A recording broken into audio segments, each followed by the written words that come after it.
Welcome back. हमने class 12th organisation of commerce and management का chapter 1 start किया है, that is principles of management. पिछले video में हमने सिग्निफिकेंस ऑफ मैनेजमेंट प्रिंसिपल ये टॉपिक पूरा कवर कर लिया है। इस वीडियो में हम Henri Fayol's administrative theory of management ये स्टडी करने वाले हैं। एंड ये जो पूरा का पूरा प्रिंसिपल है, ये जो टॉपिक है, ये बहुत इम्पॉर्टेंट भी है। ऑलराइट, सो इसको ध्यान से थोड़ा सा सुनना आप लोग। तो स्टार्ट करते हैं। Henry Fayol's administrative theory of management. Henry Fayol, 1841 to 1925, was a French mining engineer who turned as a leading industrialist and a successful manager. Henry Fayol कौन थे? ये एक फ्रेंच माइनिंग इंजीनियर थे जो कि बाद में कौन बने? एक बहुत फेमस इंडस्ट्रियलिस्ट बने और एक सक्सेसफुल मैनेजर भी। He started his career as a mining engineer in a French mining company and rose to the position of chief managing director. इन्होंने अपना करियर कैसे स्टार्ट किया था? एज अ माइनिंग इंजीनियर, एक माइनिंग इंजीनियर के रूप में इन्होंने अपना करियर स्टार्ट किया था फ्रेंच माइनिंग कंपनी में। और ये कहाँ तक पहुँचे थे? चीफ मैनेजिंग डायरेक्टर की पोजीशन तक ये पहुँचे थे। After conducting many experiments and observations in organization, Fayol proposed 14 principles of management which are explained in his famous book General and Industrial Administration. तो इन्होंने बहुत सारे अलग अलग टाइप के एक्सपेरिमेंट्स परफॉर्म किए, बहुत चीज़ों को ऑब्जर्व किया ऑर्गेनाइजेशन में कि लोग कैसे काम करते हैं। उसके बाद इन्होंने मैनेजमेंट के 14 प्रिंसिपल्स बनाए जो कि इनके बहुत फेमस बुक नाम है general and administrative industrial administrative. ये जो बुक है इनका, उसमें मेंशन किया हुआ है। Due to his contribution in development of managerial thoughts he is called as father of modern management. इनको हेनरी फ्योल जो है बहुत ही फेमसली इनको क्या बोला जाता है? Father of modern management. Fayol suggested 14 principles of management. These statements serve as a guideline for decision making and management action. तो ये जो 14 प्रिंसिपल है वो बहुत ही इम्पॉर्टेंट है और ये बहुत ज़्यादा इम्पॉर्टेंटली काम करते हैं for making decision and management action. Alright, तो 14 प्रिंसिपल जो है वो देख लेते हैं क्या क्या है। Principle of division of work, principle of authority and responsibility, principle of discipline, principle of unity of command, principle of unity of direction, principle of subordination of individual interest to organizational interest, principle of centralization, principle of remuneration, principle of scalar chain, principle of order, principle of equity, principle of stability of tenure, principle of initiative, principle of spirit the corps, that is team work. तो ये सारे 14 principles हम एक एक करके अच्छी तरीके से पढ़ने वाले हैं। So let's start 14 principles of Henry Fayol. Alright, first है उसमें principle of division of work. According to this principle, the work is divided into different kinds such as technical, financial, commercial, security operations, accounting and managerial. तो ये principal के according क्या है? काम को divide किया जाता है अलग अलग डिफरेंट कैटेगरीज में, जैसे टेक्निकल हो गया, फाइनेंशियल हो गया, कमर्शियल हो गया, सिक्योरिटी ऑपरेशंस, अकाउंटिंग और मैनेजरियल। ये अलग अलग पर्टिकुलर डिपार्टमेंट्स हैं जो कि काम इसमें डिवाइड किया जाता है। It is assigned to employees as per their qualities and capabilities. तो ये सारा काम एम्प्लॉयज़ में डिवाइड किया जाता है और असाइन किया जाता है जो कि उनके पर्टिकुलर कैपेबिलिटी और क्वालिटी के हिसाब से है। दैट इज़ जो एम्प्लॉय जिस काम के लिए बना है या फिर जो एम्प्लॉय जो काम कर सकता है वो काम उस एम्प्लॉय को दिया जाता है। It helps in improving efficiency and expertise of employees, which ultimately turns into expected productive level.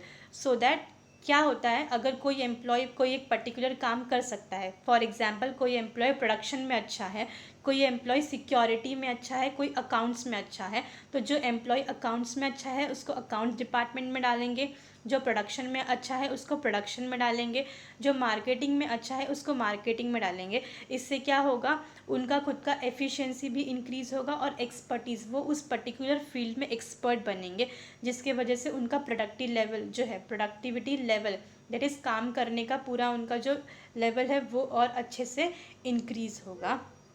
ठीक है, आई होप आपको ये फर्स्ट वाला प्रिंसिपल समझा होगा। आगे बढ़ते हैं। नेक्स्ट क्या है, principle of authority and responsibility. Authority मतलब authority is the right to take decision. Authority का मतलब क्या है, डिसीजन लेना।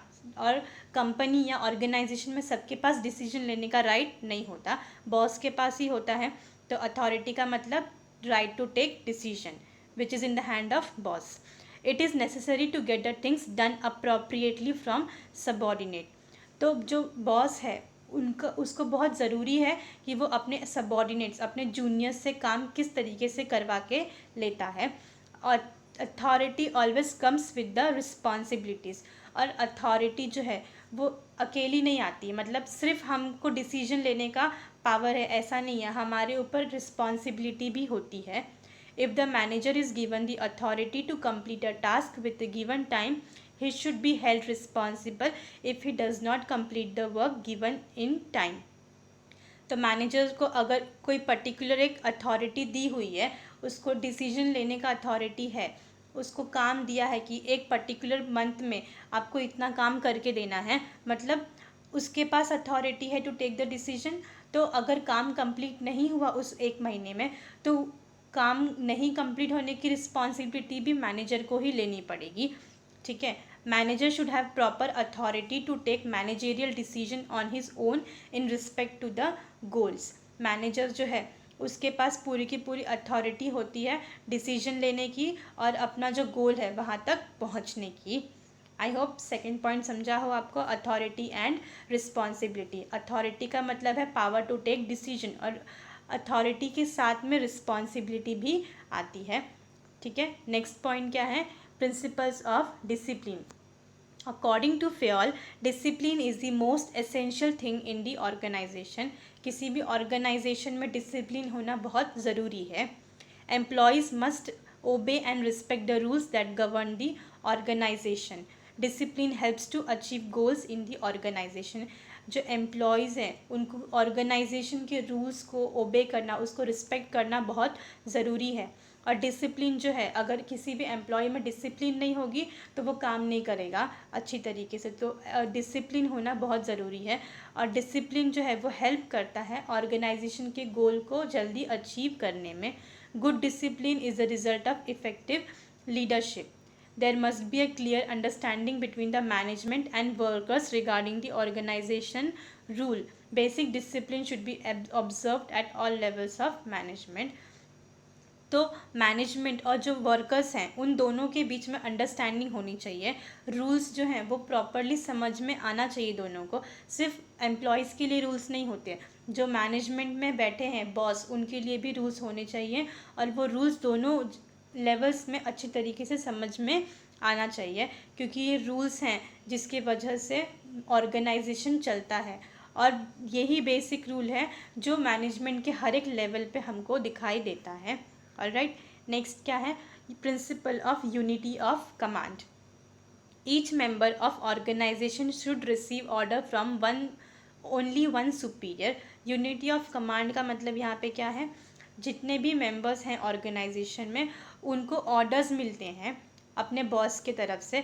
तो वो जो ऑर्डर्स हैं वो सिर्फ एक ही बॉस, एक ही सुपीरियर से मिलनी चाहिए। सुपीरियर मतलब बॉस, तो एक ही सुपीरियर से जूनियर को ऑर्डर्स मिलने चाहिए। This principle helps in managing conflict and solving disputes among people in the organisation. ये जो प्रिंसिपल है यूनिटी ऑफ कमांड का, ये क्या करता है, हेल्प करता है झगड़े और जो प्रॉब्लम्स हो रही हैं ऑर्गेनाइजेशन में लोगों के बीच में, उसको सॉल्व करने में हेल्प करता है। It also helps in avoiding confusion. और ये प्रिंसिपल जो है यूनिटी ऑफ कमांड, ये कन्फ्यूजन जो क्रिएट होती है एम्प्लॉयज़ के बीच में, उसको भी सॉल्व करने में हेल्प करता है। If the employees receive command from more than one authority, he will get confuse and will not be able to take decision about whose order should be followed.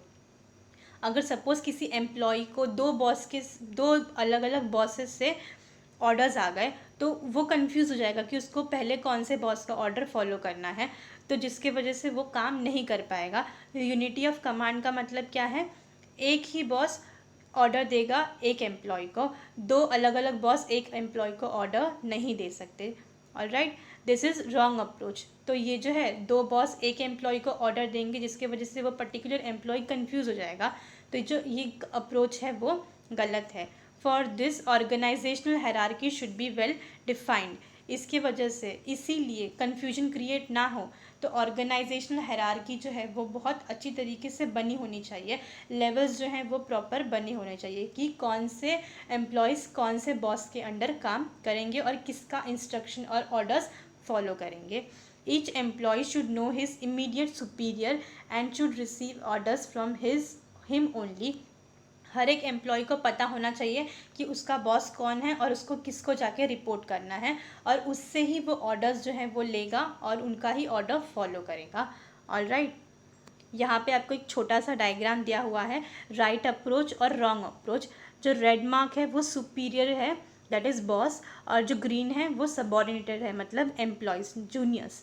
तो red colour का dot जो first में right approach है, एक ही boss है और वो 3 employees को क्या कर रहा है, अलग अलग काम बता रहा है, ठीक है। तो ये तीनों को किसको रिपोर्ट करना है, सिर्फ एक पर्टिकुलर बॉस को, तो वो अच्छे से काम कर सकते हैं।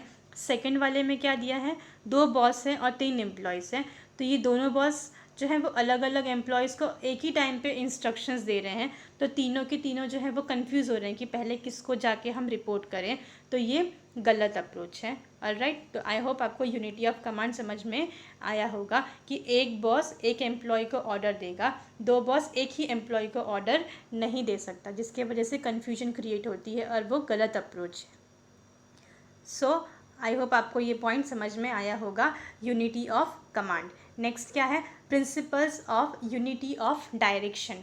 This principle states that there should be one head and one plan in each organisation. Each group in the organization should have the same objective and group should be directed by one manager using single plan. Unity of direction मतलब एक ही direction में पूरे के पूरे group को काम करना है।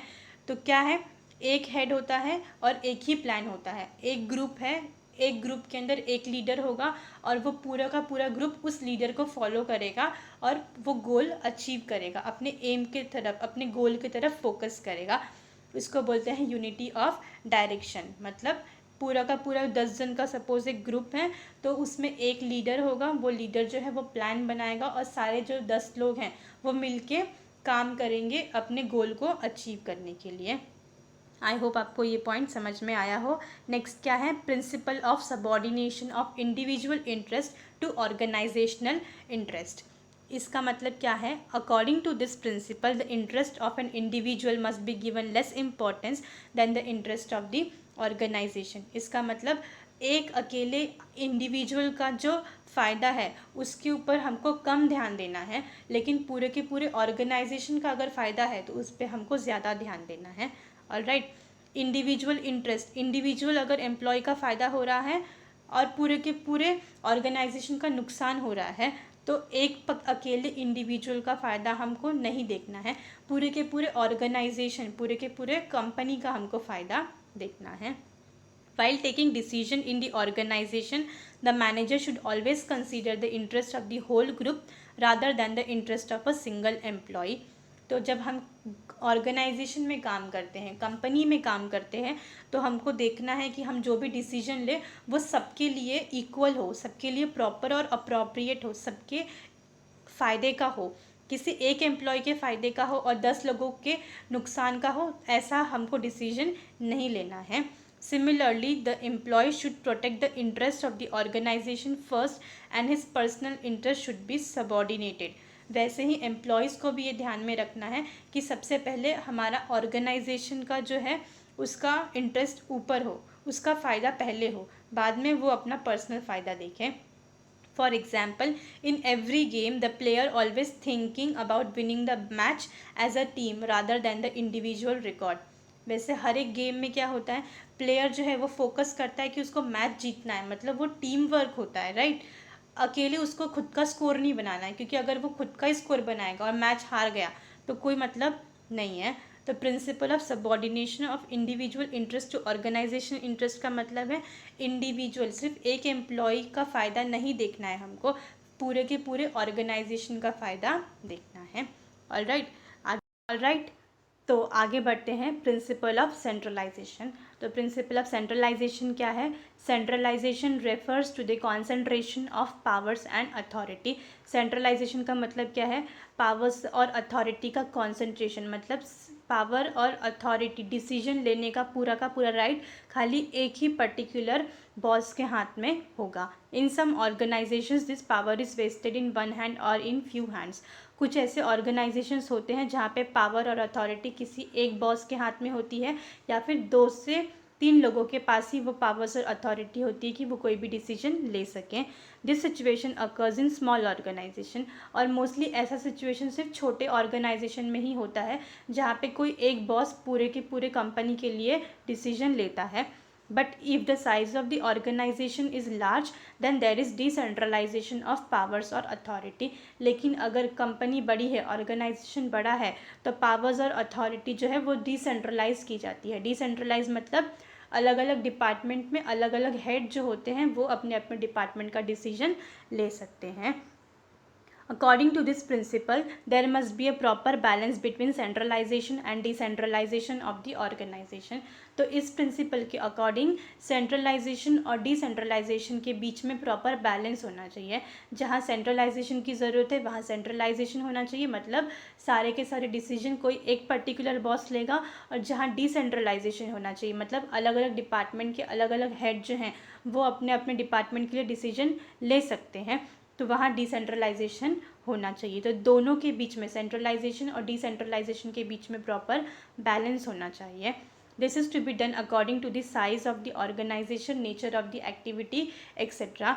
तो सेंट्रलाइजेशन और डिसेंट्रलाइजेशन कब हम कर सकते हैं? जब ऑर्गेनाइजेशन का साइज़ देख के हम उसके अकॉर्डिंग डिसाइड कर सकते हैं कि हमको पावर्स किसी एक पर्टिकुलर बॉस के हाथ में रखनी है या अलग अलग डिपार्टमेंट के हेड को देना है। ऑलराइट, सो नेक्स्ट आगे देखते हैं प्रिंसिपल ऑफ रेम्यूनरेशन। रेम्यूनरेशन क्या मतलब होता है? सैलरी, ठीक है, payment. Appropriate remuneration to staff और employee is the principle to keep them satisfied financially as well as retain them for a long span of time within the organisation. हम अपने employees को, अपने staff को अगर अच्छे से salary देंगे, जितना वो काम कर रहे हैं उसके हिसाब से, तो ही वो सेटिस्फाई होंगे और हमारे कंपनी में ज़्यादा से ज़्यादा टाइम तक रहेंगे। The fair remuneration aspect affect on the productivity and efficiency level in total. Fair remuneration, अच्छी सैलरी अगर हम देंगे तो एम्प्लॉयज़ भी सेटिस्फाइड रहेंगे और अच्छा काम करेंगे। The remuneration should be fixed by taking into consideration the skill, expertise, knowledge, tenure, cost of living, market trends, profitability of organisation et cetera. तो सैलरी जो है किसी भी एम्प्लॉय की वो हम पहले से फ़िक्स करके रखते हैं, लेकिन काफ़ी सारी चीज़ों को ध्यान में रखते हुए हम सैलरी फ़िक्स करते हैं। कौन कौन सी चीज़ें हैं? जैसे एम्प्लॉयज़ के पास क्या क्या स्किल है, उसकी एक्सपर्टीज़ क्या है, वो कौन से फील्ड में एक्सपर्ट है, क्या काम कर सकता है, उसका नॉलेज कितना है, फिर उसका एक्सपीरियंस कितना है, उसका cost of living, market trends, profitability of the organisation, ये सारे चीज़ों को ध्यान में रख के हम किसी भी एम्प्लॉय का सैलरी डिसाइड करते हैं। ऑलराइट, तो ये था प्रिंसिपल ऑफ रेम्यूनरेशन। नेक्स्ट क्या है? Principle of scalar chain. तो scalar chain means the hierarchy of authority from the top level to the lower level for the purpose of communication. अब organisation है तो वहाँ पे कम्युनिकेशन होगा। कम्युनिकेशन मतलब बातचीत होगी। बातचीत कैसे होगी? कम्युनिकेशन है तो यहाँ पे हम डायरेक्ट किसी से बात नहीं कर सकते। अगर हमें बात करना है तो पहले अपने ऊपर वाले बॉस से बात करना पड़ेगा, फिर उनको बोलना पड़ेगा कि उसके ऊपर इन्फॉर्मेशन कन्वे करे। हायरार्की का मतलब क्या होता है? सीढ़ी जैसा होता है, ठीक है।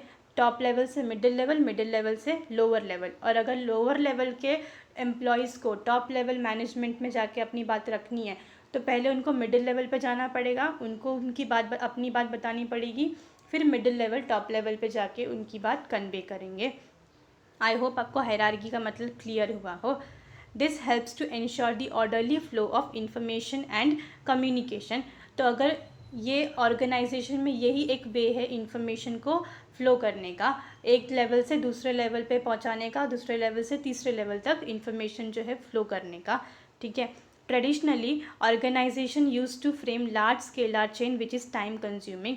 पहले के ज़माने में जो ऑर्गेनाइजेशंस थी, कंपनीज थी, वहाँ पे बहुत बड़े बड़े स्केलर चेन होते थे, मतलब बहुत बड़ा बड़ा लेवल होता था। अगर किसी को इन्फॉर्मेशन कन्वे करनी होती थी तो बहुत टाइम लगता था। फॉर एग्जाम्पल, यहाँ पे एक एग्जाम्पल दिया है, a manager informs the decision of respective functional manager, then functional manager will pass it to supervisor will inform it to foreman and so on according to the level of authority। तो जैसे जिसकी authority है, मतलब जो जिस level पे है उस लेवल से इन्फॉर्मेशन पास ऑन होती है। जैसे जनरल मैनेजर हेड है तो वो इन्फॉर्मेशन डायरेक्टली अपने एकदम जूनियर को या लेबर को जाके इन्फॉर्मेशन पास ऑन नहीं करेगा। अगर उसको कोई भी इन्फॉर्मेशन अपने जूनियर को या वर्कर को, लेबरर्स को पास करनी है तो वो क्या करेगा, जनरल मैनेजर पहले अपना इन्फॉर्मेशन, अपना जो डिसीजन है वो फंक्शनल मैनेजर को बताएगा, फिर फंक्शनल मैनेजर सुपरवाइज़र को बताएगा, फिर सुपरवाइज़र वो इन्फॉर्मेशन फोरमैन को पास करेगा, और कहीं जाके फिर फोरमैन वो इन्फॉर्मेशन जो लेबर्स हैं, वर्कर्स हैं, उनको बताएगा। तो इसमें बहुत ज़्यादा टाइम कंज्यूम होता है। For avoiding the longer chain and to take speedy decision across communication, direct communication is followed by various organisations which is known as gang plan. तो ये जो इतना लंबा टाइम लगता है इन्फॉर्मेशन को एक जगह से लेकर दूसरे जगह तक पहुंचाने का, ये काफ़ी बड़ा है। तो इसको छोटा करने के लिए, जब कभी कभी हमको बहुत अर्जेंट ज़रूरत पड़ती है इन्फॉर्मेशन एक डिपार्टमेंट से दूसरे डिपार्टमेंट को पहुंचाने के लिए, तो डायरेक्ट कम्युनिकेशन किया जाता है। मतलब हम खुद जाके वहाँ पे किसी एम्प्लॉय से बात करके अपना बात कन्वे कर सकते हैं, इन्फॉर्मेशन कन्वे कर सकते हैं। उसको बोलते हैं गैंग प्लैंक, मतलब एक ब्रिज बनाते हैं जिससे हम डायरेक्टली जाके उस डिपार्टमेंट में बात कर सकते हैं। For direct communication proper permission of the authorities is necessary. तो अगर हमें किसी डिपार्टमेंट से डायरेक्ट कम्युनिकेशन करना है तो अथॉरिटीज़ से परमिशन लेना बहुत ज़रूरी है। ऑलराइट, आगे देखते हैं। इन the above diagram the communication between D and P, actually यहाँ पे पी नहीं जी होना चाहिए, स्पेलिंग मिस्टेक है। तो in the above diagram the communication between D and G should flow through proper hierarchy. तो अगर डी से लेके हमको जी तक जाना है तो हमको एक प्रॉपर सिस्टम फ्लो करना पड़ेगा, फॉलो करना पड़ेगा। जैसे डी से पहले सी पे जाना पड़ेगा, फिर सी से बी, बी से ए, फिर ए ई पे जाएगा, ई एफ पे जाएगा और एफ जी पे जाएगा। ऑलराइट, इस तरीके से इन्फॉर्मेशन ऑर्गेनाइजेशन में फ़्लो होता है, बट ये बहुत लंबा प्रोसेस हो जाएगा अगर हमें अपनी इन्फॉर्मेशन किसी दूसरे डिपार्टमेंट तक पहुंचानी है तो। बट टू अवॉइड डिले और in emergency situation there will be direct communication, it is termed as gang plan. लेकिन जब कोई एमरजेंसी सिचुएशन होती है, जब हमें बहुत ज़्यादा टाइम जो है वो नहीं है हमारे पास, वैसे सिचुएशन में हम डायरेक्ट कम्युनिकेशन करते हैं, उसको बोलते हैं गैंग प्लान। डायरेक्ट कम्युनिकेशन यहाँ पे आपको दिया है, जैसे एक येलो कलर की लाइन है, वो डायरेक्टली क्या कर रही है, कनेक्ट कर रही है डी से लेके ई जी तक, मतलब डी डिपार्टमेंट डायरेक्ट जी डिपार्टमेंट से बात कर सकता है। ऑलराइट, आई होप आपको ये वाला डायग्राम समझ में आया होगा। ये एक डायग्राम यहाँ पे ऐसे गिवन है, एक ये ट्राइंगल बना है, ये क्या है, डी डिपार्टमेंट, ये सी डिपार्टमेंट, बी डिपार्टमेंट, ये ए डिपार्टमेंट है, उसके बाद ये ई डिपार्टमेंट, ये एफ डिपार्टमेंट और ये जी डिपार्टमेंट। ठीक है, तो डी डिपार्टमेंट से जी डिपार्टमेंट तक इन्फॉर्मेशन इस लाइन में फ्लो होगी, मतलब अपवर्ड्स होगी। उसके बाद फिर यहाँ से लेके ए डिपार्टमेंट जो है वो क्या करेगा, यहाँ से इन्फॉर्मेशन ऐसे फ़्लो करेगा नीचे के टाइम पे, मतलब पूरा इतना लंबा प्रोसीजर फॉलो करना पड़ेगा डी को अगर जी तक इन्फॉर्मेशन पहुँचानी है तो इसमें बहुत टाइम लग जाएगा। तो डी डायरेक्टली क्या करेगा, जी को इन्फॉर्मेशन पहुँचाएगा ऐसे ब्रिज बना के। तो ये जो लाइन है ये क्या है, ब्रिज, इसको बोलते हैं इन्फॉर्मेशन कन्वे करने की लैंग्वेज में इसको बोलेंगे gang plan. Okay, I hope आपको ये डायग्राम जो है वो समझ में आया होगा। नेक्स्ट क्या है, principle of order. This principle is based on a place for everything and everything in its place. इसका मतलब क्या है, सभी चीज़ों की अपनी एक जगह होती है और सभी चीज़ें अपनी जगह पर ही होनी चाहिए। Human resources and material should be in a right place at the right time for maximum efficiency. जो ह्यूमन रिसोर्सेज है और मटेरियल हैं उन्हें हमें राइट प्लेस पे राइट टाइम पे रखेंगे तो ही वो मैक्सिमम यूज़ में आ सकते हैं। Alright, human resources should be place at right place and on the right job. जो ह्यूमन रिसोर्सेज है दैट इज़ लेबर्स, उन्हें उनकी सही जगह पे काम देंगे तो वो प्रॉपरली काम करेंगे। एग्जाम्पल, मार्केटिंग का जो एम्प्लॉय है वो मार्केटिंग डिपार्टमेंट में रहेगा तो ही वो प्रॉपरली काम करेगा। उसको प्रोडक्शन डिपार्टमेंट में डाल देंगे तो वो काम नहीं कर पाएगा, क्योंकि उसको प्रोडक्शन का काम आता ही नहीं है। ठीक है, मतलब उसका राइट प्लेस क्या है, मार्केटिंग एम्प्लॉय का राइट प्लेस मार्केटिंग डिपार्टमेंट, उसका राइट जॉब क्या है, मार्केटिंग करना। ऑलराइट, इसे बोलते हैं principle of order, placing the right employee at a right place for the right job. The principle focuses on the proper utilisation of physical and human resource. तो ये जो principal है वो किसके ऊपर फोकस करता है कि सही चीज़ों को सही जगह पे हमको रखना है, चाहे वो एम्प्लॉयज़ हो चाहे फिर वो मटेरियल हो, तभी ही उनका हम मैक्सिमम और पूरा का पूरा यूज़ कर सकते हैं। ठीक है, नेक्स्ट क्या है, प्रिंसिपल ऑफ इक्विटी। तो next principle is principle of equity. Management should be fair as well as friendly to the subordinates. जो मैनेजमेंट है, जो हायर अथॉरिटीज़ हैं, वो अपने सबॉर्डिनेट्स, अपने जूनियर्स एम्प्लॉय के साथ में फेयर होना चाहिए और फ्रेंडली होना चाहिए। While dividing the work, dedicating the authorities, deciding the monetary terms, etc., there should be not any discrimination between the employees. जब भी मैनेजमेंट अपना काम डिवाइड करते हैं या फिर किसी को पावर्स अथॉरिटी देते हैं डिसीजन लेने का या फिर सैलरी डिसाइड करते हैं, तो एम्प्लॉयज़ के बीच में उनको कोई भी भेदभाव नहीं रखना है। It is also suggested that the remuneration should not be dependent on the department but at the levels on which subordinates are working. ये भी बताया गया है कि जो रेम्यूनरेशन है, जो सैलरी है एम्प्लॉयज़ की, वो डिपार्टमेंट के ऊपर डिपेंड नहीं करनी चाहिए, वो लेवल के ऊपर डिपेंड करनी चाहिए।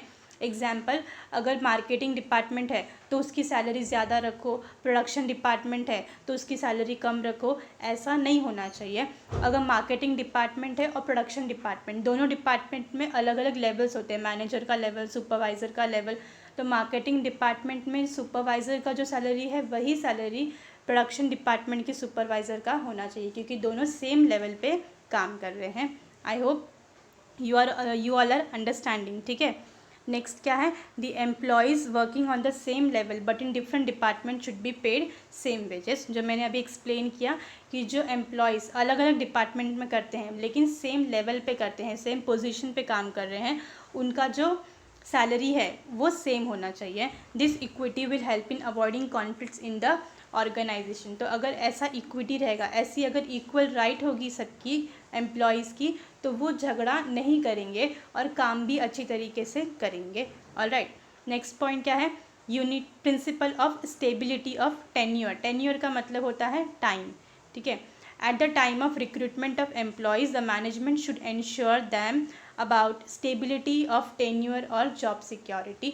जब भी हम एम्प्लॉयज़ को अपने कंपनी में काम देते हैं तो ये ध्यान में रखना चाहिए, उनको बताना चाहिए कि आपको इतने टाइम तक काम करना है, आपकी जॉब जो है वो सिक्योर रहेगी, आपको 3 साल 4 साल 5 साल तक कोई भी निकाल नहीं सकता।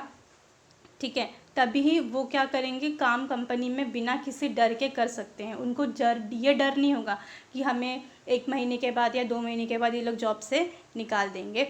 ठीक है, it plays very important role in creating a sense of belongingness among the employees. Insecurity in job always affect the efficiency of employees adversely, whereas job security maximize employees turnover ratio. तो employees के दिमाग में, उनके मन में होना चाहिए कि हमें जॉब सिक्योरिटी है, मतलब हमें कोई भी कभी भी अपने जॉब से निकाल नहीं सकता। अगर उनके पास जॉब सिक्योरिटी होगी, उनको पहले से मैनेजमेंट बताएगा कि आपको कभी भी बिना नोटिस के निकालेंगे नहीं, आपको 3 साल तक कोई नहीं निकाल सकता। ऐसी अगर उनको सिक्योरिटी गारंटी दी जाएगी तो एम्प्लॉयज़ के पास भी एक कॉन्फिडेंस होगा कि हाँ, हमें यहाँ पे कोई नहीं निकाल सकता, हमारा फिक्स टाइम पीरियड है, तो 3 साल तक कोई नहीं निकालेगा। इसका मतलब उनके पास एक जॉब सिक्योरिटी है और वो अच्छी तरीके से काम भी करेंगे। ऑलराइट, नेक्स्ट पॉइंट क्या है, principle of initiative. Initiative refers to volunteering to do work in an innovative way. Initiative मतलब खुद से आगे आके काम करना। तो एम्प्लॉयज़ जो होते हैं उनको इनिशिएटिव करनी चाहिए कि वो खुद से आगे होके कंपनी में आएँ और काम करें। The freedom to think and work on new ideas encourages employee to take initiative while working on the given task. तो एम्प्लॉय जो है वो खुद से इनिशिएटिव कब लेंगे, जब मैनेजमेंट उनको फ्री हैंड देगा, जब मैनेजमेंट उनको खुद से बोलेगा, एनकरेज करेगा कि आपकी जो आइडियाज़ है आप बताओ, हम उसको इम्प्लीमेंट करेंगे, ठीक है। जब मैनेजमेंट खुद एम्प्लॉयज़ को एनकरेज करेगा, मोटिवेट करेगा, अपने आइडियाज़ को शेयर करने में, इनिशिएटिव लेने में हेल्प करेगा, तो ही एम्प्लॉयज़ जो हैं वो इनिशिएटिव लेंगे। This initiative should be welcome by the managers including through decisions on those new ideas. It also helps in creating healthy organizational culture. तो मैनेजर जो हैं वो एम्प्लॉयज़ को मोटिवेट करते रहने चाहिए और उनको बढ़ावा देते रहने चाहिए कि आप आओ, अपनी आइडियाज़ बताओ, हम लोग वो आइडियाज़ यूज़ करेंगे कंपनी के चीज़ों को, प्रोडक्शन को और गोल को अचीव करने के लिए। तो इससे क्या होगा, एम्प्लॉयज़ को भी अच्छा लगेगा कि हमारा भी कुछ राइट है, हम जो सोचते हैं उसका कहीं ना कहीं जगह है, ठीक है।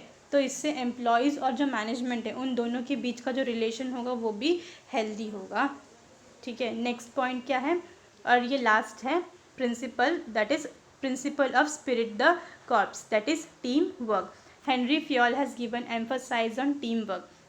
हेनरी फ्योल ने हमेशा ये बोला है कि टीम वर्क होना चाहिए, क्योंकि कंपनी है, कंपनी में बहुत सारे लोग काम करते हैं, तो वो सारे लोग मिलके काम करने चाहिए as a team. Spirit de corps means union is strength. तो स्पिरिट द कॉर्प्स का मतलब क्या होता है, यूनियन, एकता में ही हमारी ताकत है। Running any organisation is a group activity and human resources are the valuable asset of the organisation.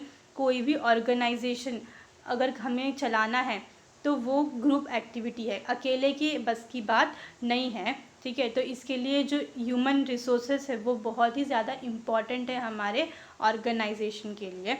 If all employees are working as a union and with mutual trust the difficulties can be solve quickly. तो अगर सारे के सारे employees जो workers हैं वो सब मिल के एक साथ में काम करेंगे, यूनिटी के साथ में और पूरे की पूरे ट्रस्ट के साथ में, तो कोई भी प्रॉब्लम अगर आएगी कंपनी में, ऑर्गेनाइजेशन में, तो वो बहुत जल्दी से सॉल्व की जा सकती है। Therefore, as a leader, manager should create a spirit of teamwork and understanding among employees to achieve the organizational goals easily.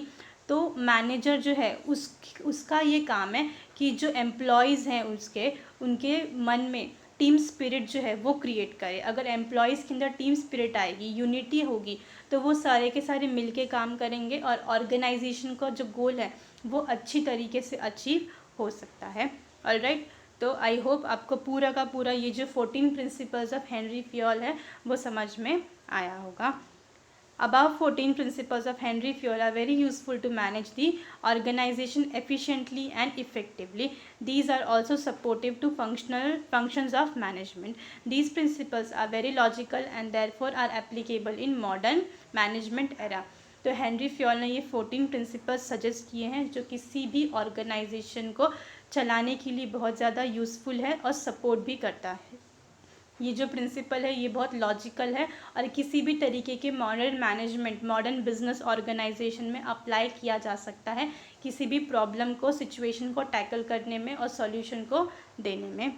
Alright, सो यहाँ पे हमने 14 principles of Henry Fayol complete कर लिया है। आगे का टॉपिक हम नेक्स्ट वीडियो में कवर करेंगे। So thank you for your time.